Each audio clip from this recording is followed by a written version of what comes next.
Visakha steel పై middle east war effect పడింది. Steel ప్లాంట్లో క్రమంగా పడిపోతున్న ఎల్పీజీ నిల్వలు. వైజాగ్ స్టీల్లో రోజుకి 12 నుంచి 13 టన్నుల ఎల్పీజీ వినియోగిస్తుంటారు. బ్లాస్ట్ ఫర్నేస్, ఎస్ఎంఎస్లో ఐరన్ బ్లూమ్స్ కట్ చేసేందుకు ఎల్పీజీ వినియోగిస్తారు. స్టీల్ ప్లాంట్లో ఎల్పీజీ నిల్వ సామర్థ్యం 325 టన్నులు ఉంటుంది. ఇంకా 10 రోజులకు సరిపడా మాత్రమే ప్లాంట్లో ఎల్పీజీ నిల్వలున్నాయి. పరిస్థితి ఇలాగే కొనసాగితే ఉత్పత్తిపై ప్రభావం పడుతుందని ఆందోళన వ్యక్తమవుతోంది.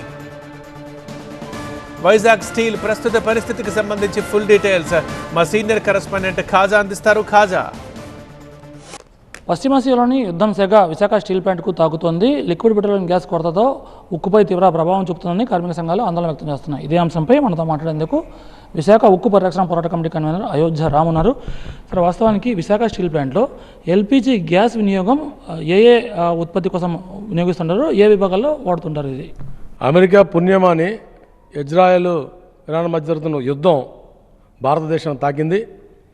ఇప్పటికే వంట గ్యాస్ కోసం ఆంక్షలు విధిస్తూ ఉన్నారు. కొన్ని రకాల ఆయిల్స్ మీద పెంచారు. పెట్రోలియం ఉత్పత్తులు పెరగబోతుందని చెప్తా ఉన్నారు.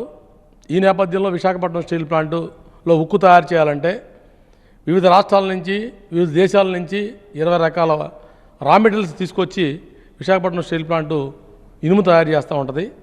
ఈ తయారు చేసే ప్రాసెస్లో విశాఖపట్నం స్టీల్ ప్లాంట్కి ఒక స్టీల్ రావడమే కాకుండా పుష్కలా బ్రాండ్ పేరుతో అమ్మోనియా ఉత్పత్తి అవుతుంది, మెడికల్ ఆక్సిజన్ ఉత్పత్తి అవుతుంది, బెంజాల్ ఉత్పత్తి అవుతుంది, నార్త్లిన్ ఉత్పత్తి అవుతుంది. అన్ని రకాల బై ప్రొడక్ట్స్ కూడా బయటకు వస్తూ ఉన్నాయి.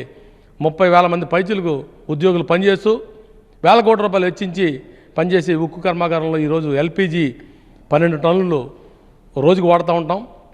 ఈ 12 టన్నులు అనేది ఎప్పుడు కూడా 300 టన్నుల కెపాసిటీతో ఉన్న ట్యాంకులు మన దగ్గర ఉన్నాయి. కానీ ఇవాళ 120 టన్నులకి వచ్చింది కెపాసిటీ. అంటే 10 రోజుల్లో ఆ ఎల్పీజీ నిల్వలు అడుగంటితే ఇంత ప్రాసెస్ జరిగే ప్లాంట్లో కూడా, ఇన్ని ఉత్పత్తులు వచ్చే ప్లాంట్లో కూడా ఈ ఎల్పీజీ అనే చిన్న కారణంతో మొత్తం ఉత్పత్తి ఆగిపోతుంది, ప్లాంట్ ఆగిపోతుంది. దీనివల్ల మార్కెట్లో స్టీలు విపరీతంగా పెరిగిపోయే పరిస్థితి వస్తూ ఉంది. కృత్రిమంగా కొర సృష్టించే పరిస్థితి కూడా రాబోతూ ఉంది.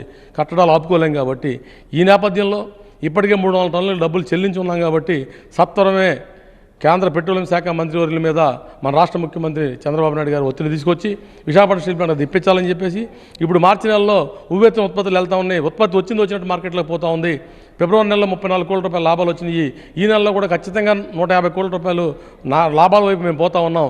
ఈ నేపథ్యంలో ఈ ఆటంకాన్ని కూడా పరిష్కారం చేయాలని చెప్పేసి, నిరాటంకంగా ఎల్పీజీ సప్లై చేయాలని చెప్పేసి రిక్వెస్ట్ చేస్తా ఉన్నాం. ఏ విభాగంలో దేనికోసం పర్టికులర్గా ఎల్పీజీ వినియోగిస్తుంటారు?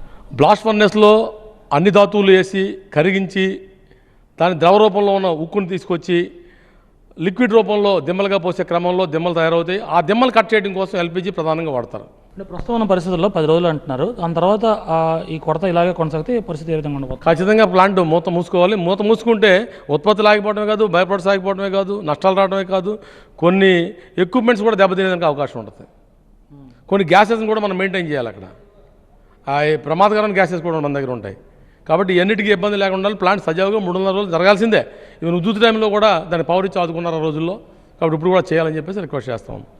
రాష్ట్ర ప్రభుత్వం కలెక్ట్ చేసుకుని కేంద్ర పెట్రోలియం మంత్రిత్వ శాఖపై ఒత్తిడి తెచ్చి విశాఖ స్టీల్ ప్లాంట్కు ఈ ఎల్పీజీ కొరత లేకుండా చూడాలని డిమాండ్ చేస్తున్నారు. కెమెరా పర్సన్ భాస్కర్తో ఖాజా TV9 విశాఖపట్నం.